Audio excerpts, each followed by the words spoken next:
Good morning and welcome everyone.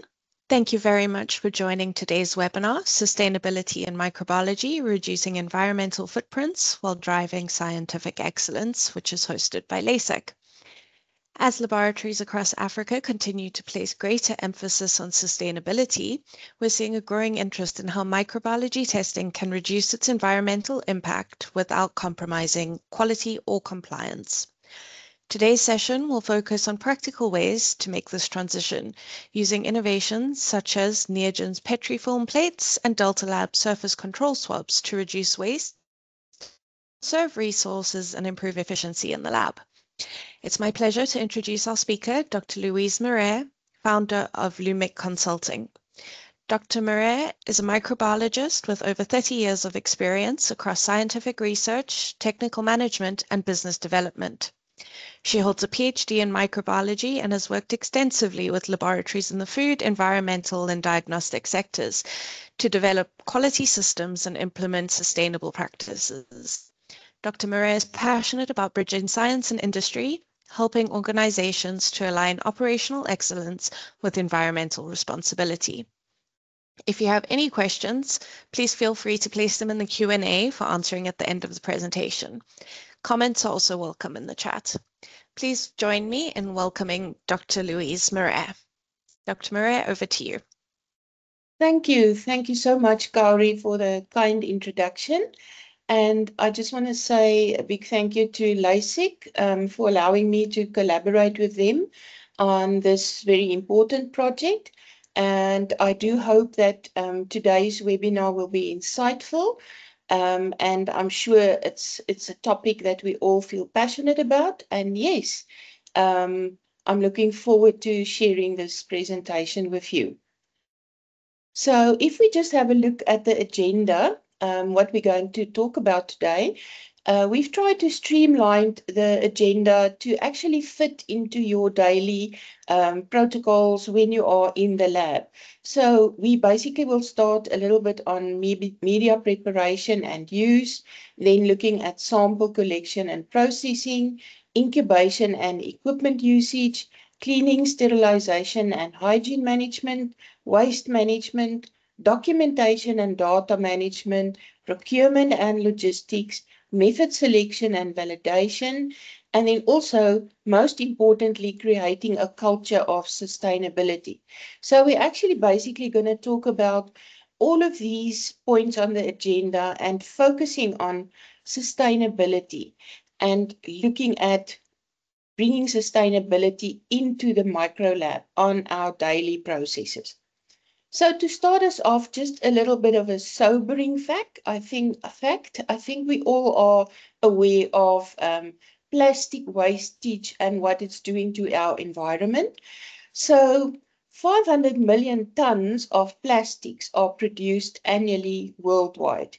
And I'm sure in truth, it's actually much more than that. In 2020, the amount of plastics generated was predicted to be 900% more than in 1980. So an extremely drastic increase. And I think the last one is the most sobering thought. By 2050, the oceans could contain more plastic than fish. So I think that puts us all in the mood to really take a look again at what we are doing to our environment. So if we start off with media preparation and use, optimizing how we prepare and use microbiological media can actually significantly reduce waste, resource use, and overall environmental footprint. If we look at reduction in plastic usage, as I said in the previous slide, plastic is a big culprit in the environment. So there, if we look at biplates, for instance, traditional media plating often uses separate petri dishes for comparative or differential testing. Biplates combine two types of media in a single plate, halving the plastics required while still maintaining your testing integrity. So that in fact means less packaging, storage, and waste disposal required, supporting both costs and environmental goals. If we look at lower media consumption, miniaturized or film-based media systems use smaller volumes of media and actually reduce autoclaving, cleaning, and preparation energy, reducing batch sizes and preparing only what is needed prevents unnecessary wastage from expired or contaminated media. If we look at improved transport and storage efficiency, we all know what a big challenge storage is in a lab, specifically if you are working in a smaller lab. Compact media formats require less cold chain storage also, and shipping volume and lower carbon emissions. This also then basically reduces refrigeration energy demands in the lab. And this last point, refrigeration energy, is one of the major contributors to lab energy consumption. The last point, if we assess and use appropriate types of grade water, it can actually have a huge impact in the sustainability. Media quality, as we know, depends on water purity, but not all applications require the ultra-pure or deionized water. Assessing the appropriate grade, for example, distilled versus type 1 ultra-pure, for each of the processes avoids the over-treatment and unnecessary energy and water use. Implementing routine quality checks ensure that you actually have an optimal balance still between resource efficiency and culture media. If we look at one product in specific, Petrifilm, Petrifilm plates offer a modern, resource-efficient alternative to traditional media, supporting both lab efficiency and sustainability. This product is validated for food and environmental testing. And from personal experience, having worked with the product, having been involved in the distribution and sale and technical training on the product, I know that Petrifilm is really widely validated and recognized by global regulatory bodies for food and environmental microbiology applications. So this really ensures that the lab can confidently replace traditional agar methods without compromising on accuracy and compliance. Petrifilm can also lead to water consumption reduction, and this is quite considerable because traditional agar methods require large volumes of purified water for media preparation, sterilization, and cleaning. Petrifilm basically eliminates these steps entirely, significantly then reducing laboratory water use, a key sustainability metrics. Significant reduction in plastic waste, and I think this is also where Petrifilm really plays a big role, because each Petrifilm plate replaces disposable single-use Petri dishes, culture bottles, and packaging material. And this then results in a considerable decrease in the total volume and weight of plastic waste generated per test that we do on a daily basis. Elimination of agar and prepared media. So there's basically no need to source, prepare, or sterilize agar-based medias, which are resource-intensive and time-consuming. And we all know that a lot of mistakes can happen when preparing media. So having a method that already have pre-prepared plates like Petrifilm really can reduce errors as well as some frustration sometimes in the lab. This also reduces then the dependence on agar, a natural resource that has sustainability concerns due to over-harvesting. Now, low energy use in the lab. Traditional workflows require a lot of input, autoclaving, pouring, incubating large batches of media, all very energy-heavy processes. Petrifilm arrives ready to use, requiring only your incubation and leading to significant lower energy consumption and improved lab throughput. And I think one of the most important ones, the reduction in biohazard waste. After analysis, Petrifilm generates a fraction of the waste volume as compared to traditional Petri dishes. It's smaller, lighter.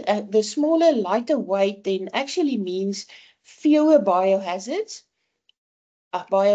bags that are filled, lower costs and emissions associated with waste treatment or the incineration of this type of waste.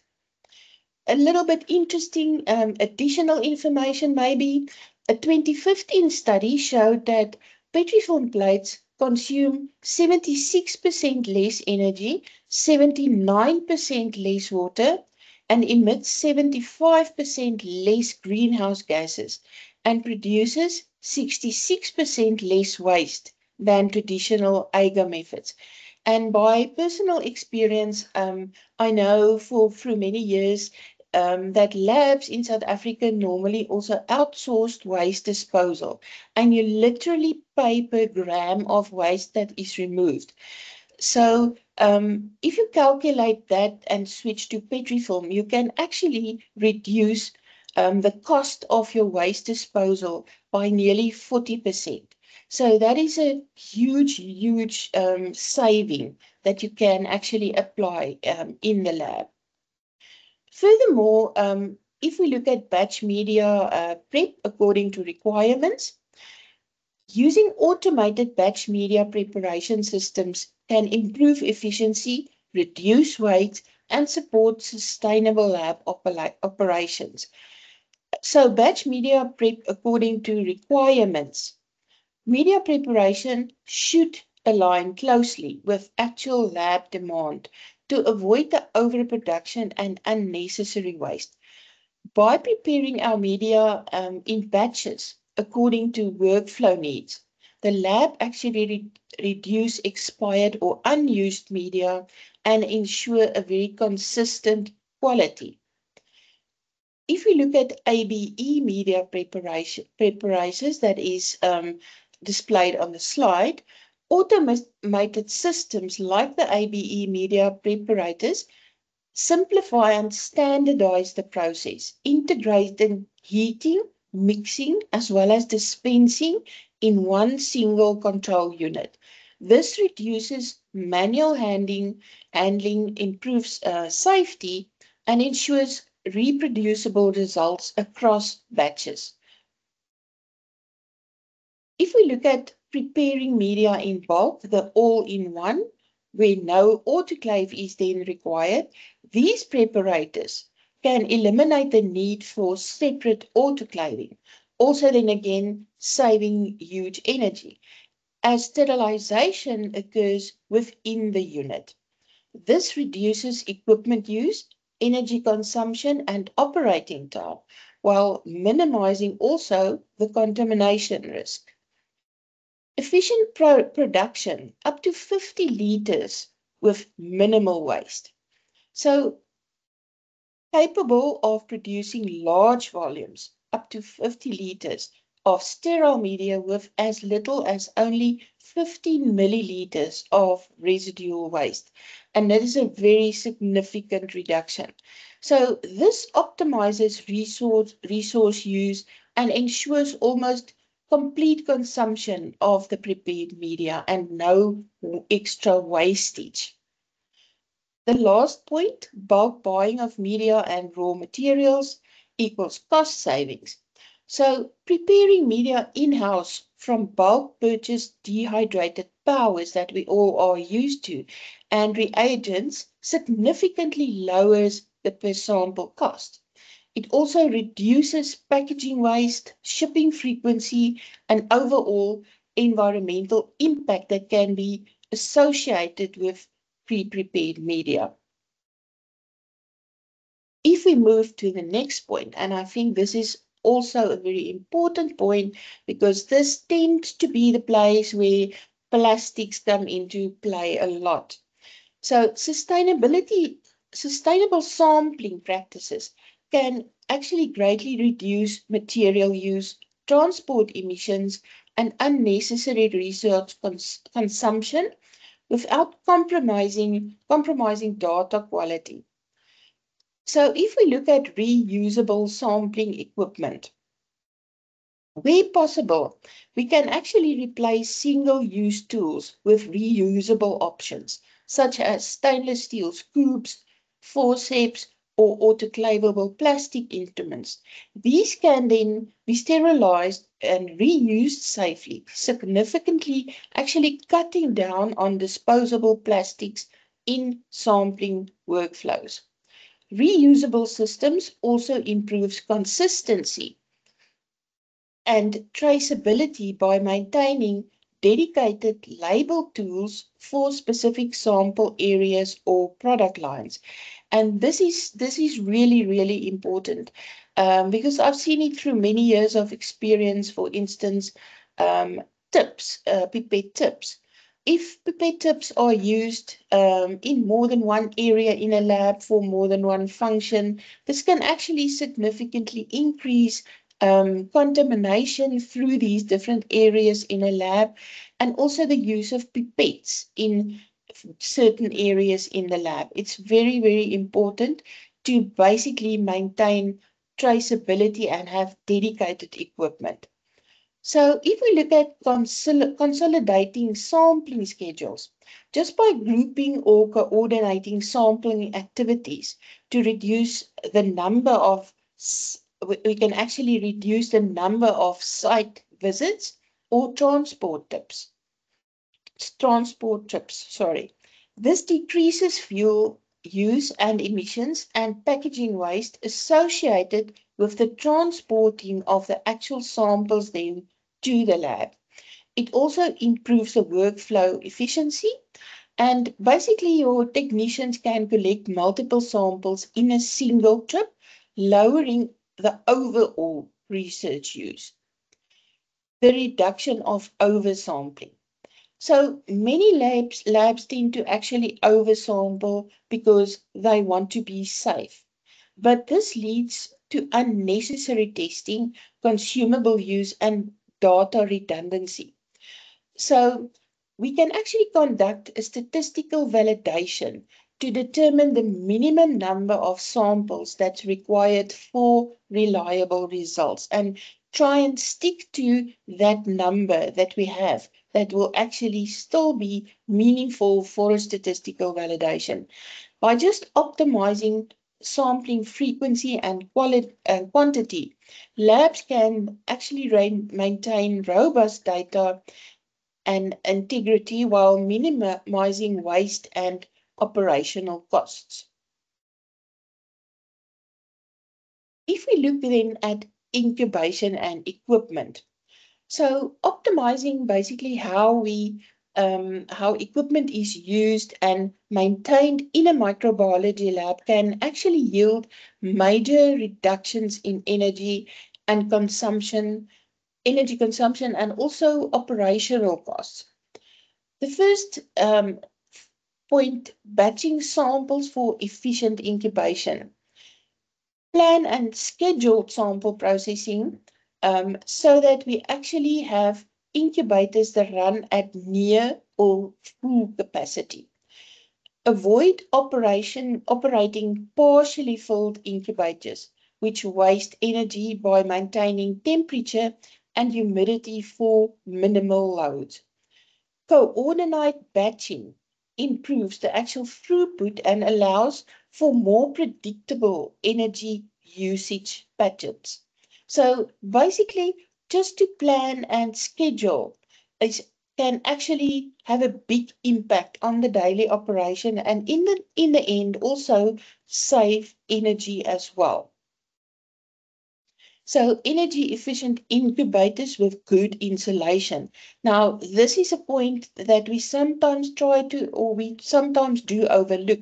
And I have seen through my career incubators that the rubbers on the top is not sealing properly. This can actually have a huge impact in the end on energy, being energy efficient or not. So we need to choose incubators designed with high quality insulation, low standby power, and that are energy efficient, have energy efficient temperature control. Modern systems maintain stability with less energy, and that often includes features like timed shutdown or eco modes. Periodic calibration and maintenance ensure that the equipment continues to perform effectively. Then just a point that sometimes seems normal to us, but maybe it's not always done, and it can actually have a huge implication. And that is the point of turning off or consolidating equipment when not in use. So idle devices such as incubators, shakers, stirrers, and water baths can quietly in the background actually consume large amounts of electricity. Implement end of day or weekend shutdown routines, and this will really help to power off unused instruments or consolidate samples into fewer active units. Just by encouraging the lab staff to use shared calendars or checklists to coordinate equipment use efficiently can actually have a huge impact on the amount of energy, etc., that is used in the lab. Then another point that's really important, and I have seen many labs with this particular problem, defrosting freezers regularly. Ice buildup can actually increase power draw and reduce cooling efficiency. So just by scheduling regular defrosting to maintain performance can prevent temperature fluctuations and extend equipment lifespans. So group freezer contents logically to make defrosting and cleaning easier. And I think this is the biggest pain point sometimes in labs, is that there are many samples or specimens of many people in one specific lab. If it's not organized, it seems like a big mountain to climb to take out all of that and then actually defrost the freezer. But when it's sorted and easily to remove, easy to put back, then this is not such a huge task. And lastly, on this point, use energy efficient LED lighting. I think LED lighting is so popular these days and it's not really difficult to come by. So replacing the still old fluorescent tubes or halogen bulbs with LED lighting, we can actually use less energy and it also generates less heat in a lab. So where possible, install motion sensors or timers also for non-essential lighting to cut an unnecessary power use. And I think this is where Eskom will, of course, be always grateful for us if we can decrease power use as much as we can. If we look at cleaning, sterilization, and hygiene management, so smart sterilization and cleaning practices can actually maintain hygiene standards while in the same time cutting energy, water, plastic consumption in microbiology labs. So if we look at autoclave load optimization, autoclaves are really among the most energy and water intensive pieces of equipment in a lab. So if we can schedule sterilization to ensure full loads rather than frequent small cycles, this can really help decrease the energy consumption as well as water wastage in a lab. This then maximizes efficiency and reduces both water and electricity use per batch. So where possible, coordinate your sterilization between lab teams to share autoclave cycles. Validate lower temperature cycles. Many items can actually be sterilized effectively using validated lower temperature or even shorter autoclave cycles, depending on the material and the contamination risk. Just by adjusting sterilization parameters within validated limits helps save an enormous amount of energy, and also it extends the lifespan of your labware. Glassware reuse. So we can actually go back and reintroduce reusable glass alternatives. In the last decade, I think we've tend to move more and more to plastic, but looking back at reusable glass alternatives is actually a way of protecting the environment in a really substantial manner. So if we look at pipettes, test tubes, flasks, we basically do have excellent reusable glass alternatives that are compatible with our workflow. Reuse drastically reduces single-use plastic waste, particularly from consumables that we actually use daily in a microbiology lab. So if we combine this with effective washing and sterilization routines to maintain quality and contamination control, we can really still be effective and carry out our daily processes without having the extra plastic wastage in the lab. If we look at efficient rinsing and water saving fixtures, so by installing water saving taps or timed rinse systems in media preparation and wash up areas, we can significantly reduce wastage of water. We can adopt rinsing protocols that will actually use minimal volumes then without compromising cleanliness. Example, use final rinse water for pre-rinse in the next batch.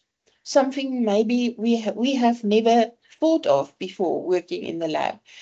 And again, train staff to actually recognize when re-rinsing is unnecessary and to turn off taps while scrubbing and soaking. On environmental testing, incorporate your environmental monitoring, for instance, swab or air sampling, to ensure cleaning and sterilization processes are effective. Routine testing validates that your hygiene standards, and it actually then reduces the need for excessive or redundant cleaning cycles. This maintains safety while also avoiding overuse of detergents, disinfectants, and water. And I think detergents and disinfectants, we often neglect also the impact that those can have on our environment. If we look at a specific product, the Delta Lab swabs, so Delta Lab's ready-to-use hygiene and environmental monitoring swabs basically supports sustainable microbiology by reducing resource use, waste generation, and testing inefficiency. So it's a ready-to-use system, and it basically reduces resource use. So each swab comes pre-filled with selective media and a pH indicator. So this again then eliminates the need for separate media preparation, autoclaving, and pipetting, which then translate ineffectively to less water, energy, chemical use, and fewer consumables required for each and every test. So less plastic and packaging waste in the end. Traditional surface testing that we all know often requires multiple items, for instance, swabs, transport tubes, and culture plates. These combined format swabs, if we can consolidate materials into a single integrated unit like the Delta swabs, cutting the total plastic use and associated packaging waste, we can save significantly and actually reduce the impact on the environment. Also, energy savings from this simplified workflow, there can actually be no need for incubator racks for media pouring or plate storage space, which then collectively lower our energy demand and cooling requirements in the lab. Color change results are really easy to interpret, reduce the need for additional instruments or confirmatory testing, which will then again put a high load of sustainability impact if we need to follow those type of methods. So if we look at the important aspect of waste management, what do we actually do with our waste and how does it go into the environment? Effective waste management in microbiology lab start with segregation and then extends to smarter use, reuse, and recycling of materials to reduce the environmental impact. And I think this image on the slide actually describes it very, very well. So what is proper waste segregation? So we start with accurate identification of hazardous versus non-hazardous waste. And I think in our normal, ordinary lives, we are quite aware these days that you can actually have plastic waste versus glass waste versus normal waste. It's everywhere. It's in our houses. It's in every single fast food establishment. So it's really all around us, and this can actually be introduced into the lab as well. So in the lab specifically, hazardous versus non-hazardous waste is a key step in reducing both environmental risk and cost. So when non-contaminated plastics, paper or packaging are mistakenly then placed in biohazard bins, they actually end up being autoclaved or incinerated unnecessarily. By just training the staff to correctly segregate waste streams, labs can significantly cut down the volume of hazardous waste that requires energy-intensive methods of disposal. So we can actually reduce the smart use of resources. We can reduce the amount of resources needed to go into waste management. Encourage thoughtful experimental design to minimize consumables such as pipette tips, tubes, culture plates. Plan your workflows efficiently to avoid duplicate tests, partial media use, or expired reagents. And where possible, I think we can adopt automation or shared reagent preparation to really cut down small, repetitive consumable use.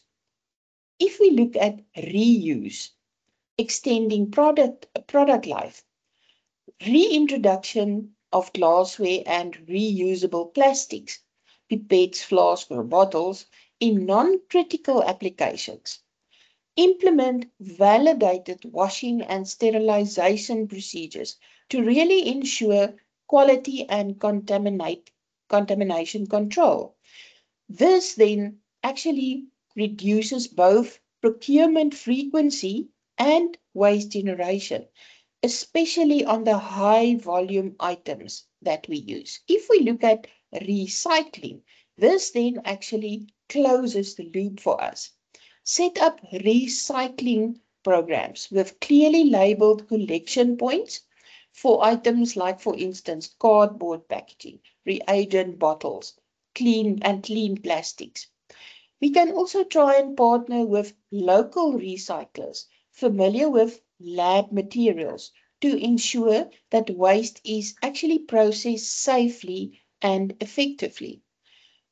Also, we can consider upstream engagement with suppliers to implement take-back schemes for packaging and polystyrene cooler boxes, which LASIK can actually also assist with. This all basically the waste management points and how it's implemented can link to broader sustainability goals. Waste reduction aligns with institutional sustainability targets and ESG reporting. Beyond compliance, these practices actually demonstrate leadership in responsible science and resource management in the end. Now, documentation and data management. This is a really important issue because I think we all know the frustration of having loads and loads of sheets of paper with data collected on the paper and trying to organize it or keep it safe. And actually, these days, with electronic equipment, there is no need for us any longer to have all of these sheets of paper with data on. So this digitizing lab documentation reduces paper wastage, enhances data integrity, and actually improves workflow efficiency. All of these points actually contributing to a more sustainable and reliable microbiology lab.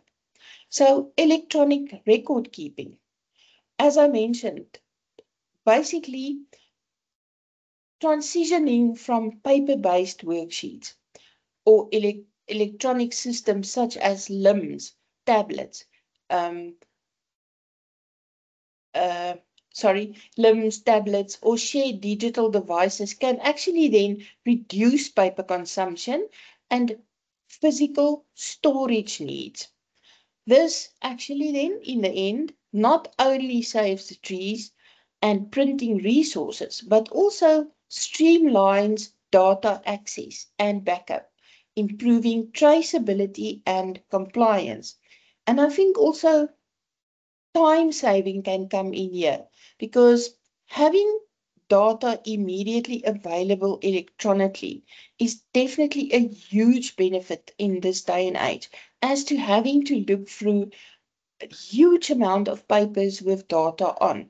So time saving can also definitely be a factor.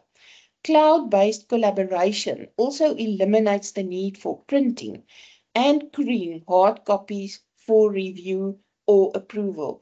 And there's a lot of lab equipment these days that allow cloud-based software where every single manager can have access wherever they are in the world on the daily data that is actually compiled by labs everywhere. So they have an instant visual picture of what is going on in their either laboratory or food processing plant. Digital reporting and QC logs replace printed batch records, logbooks, and quality control checklists with digital templates or dashboards. These can then be updated, reviewed in real time, minimizing duplication also, and ensuring that everyone has access to the latest version. Reducing printing actually then directly also cuts costs and the environmental footprint of course, ink, toner, and paper waste. Automatic data capture. And I think data capturing is also one of the most frustrating and time-consuming processes in the lab historically.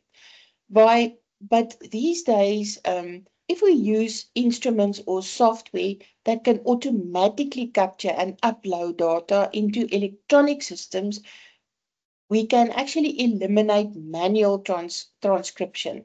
This definitely reduces the likelihood of any human error, avoiding repeating testing and unnecessary reagent use in the long run.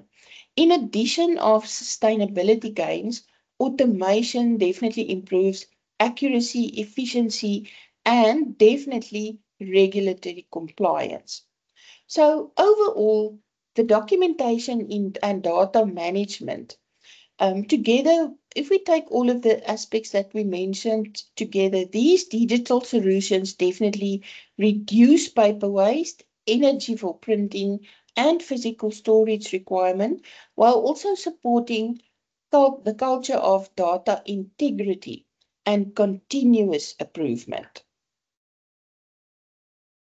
Now, procurement and logistics. Now, we often tend to neglect thinking about procurement and logistics and just how is this aspect actually having an effect on our environment. So strategic procurement choices and efficient logistics can significantly reduce the environmental footprint of lab operations. So consolidated ordering. If you plan and coordinate purchasing across departments to combine orders rather than placing multiple ones, it can definitely reduce the impact that is felt. Fewer shipments mean less packaging waste, lower fuel consumption, and a reducing carbon footprint emission associated with transport. This definitely also improves cost efficiency and simplifies inventory management. Reduced or recycled packaging. And I think packaging is also a big culprit of something that is thrown into the environment and not really disposed of as it should be. So if we can select products that use minimal recyclable or biodegradable packaging, it can have a huge impact. So preferably engage with suppliers to review excessive plastic wrapping from inserts and outer cartons. And I think I won't mention names, but there's a very well online ordering institution or company that we order everything from, and to see how a very small item can be packaged in a very big box is always incredible to me. But really do the responsive thing and look at suppliers that actually do take the environment into consideration. Also, encourage the return or reuse of packaging, such as polystyrene boxes or cardboard cartons where feasible. Now, sustainable and certified products. Prioritize products from suppliers that offer environmentally responsible or certified solutions, such as, for instance, ISO 14001, EcoVadis, or My Green Lab Act labeled products. These certifications provide transparency and help ensure sustainability is maintained across the full product life cycle, from manufacture point up to the disposal point. Now, method selection and validation. Selecting and validating analytical methods with sustainability in mind can actually help reduce resource use, waste generation, and overall lab footprint without compromising data quality. Methods that can then reduce consumables and energy. When developing or validating new methods, it's important that we sometimes consider the resource requirements from reagents and plastics up to power usage. Choose techniques that will actually require fewer steps, lower incubation times, or simplified workflows, as these save both on consumables and energy over time. And often it also requires less man hours in the same process. For example, adopting methods that can eliminate the need for multiple agar types or long incubations can actually reduce autoclave and equipment use. If we look at combined or multiplex testing, we all know that multiplex PCR kits are readily available these days. If we can look at implementing multiplex assays that detect multiple targets in a single test, rather than running separate assays for each parameter, we can actually have a significant impact in the end in looking at in environmental friendly ways of dealing with lab methods. This reduces the number of plate reagents, pipette tips, sample collections, and incubation cycles that is then actually needed per batch. So beyond sustainability, multiplexing also improves throughput, of course, and turnaround time. And we all know time is money. So miniaturized dilutions can also reduced reaction volumes can also play a significant role. Just by optimizing assay protocols to use smaller reaction volumes directly decreases reagent and plastic use. Even small reductions from maybe 200 microliters to 100 microliters can lead to substantial cumulative savings across routine testing. This also in the end then of course means that we've got less waste generated per experiment and we reduce the downstream biohazard disposal significantly. If we look at the use of microplates, so microplates enable multiple analysis using minimal sample and reagent volumes, while actually in the end maintaining accuracy and reproducibility. These plates occupy less incubator and storage space and contribute to energy efficiency and reduced material consumption in the end. When used with automated readers also, they further streamline the testing and cut manual handling, which enhances both safety and consistency and definitely also reduces time if we look at automated readers. So antimicrobial susceptibility testing. The evolution of antimicrobial susceptibility testing started with giant square Petri dishes, as we can see in the image. Then this developed to our standard Petri dish, as we all know it, and it can actually advance to more sustainable options, being reaction tubes or even reusable glass test tubes. So this is just an important point and an example of how a typical testing protocol can evolve actually in the end to have less impact on the environment. So I think if we look at the key message that we want to take away, sustainability in microbiology is actually achievable at every single stage, from our media preparation to data management through simple, validated process changes that can collectively have a large impact on our environment. Now, I know there's a lot of information on the table, but the purpose of this table is basically just it consolidates all the areas that we've covered in our presentation, and it highlights where and how sustainability can be integrated into our everyday microbiology workflows. It really serves as a practical reference for identifying opportunities for improvement in your own labs.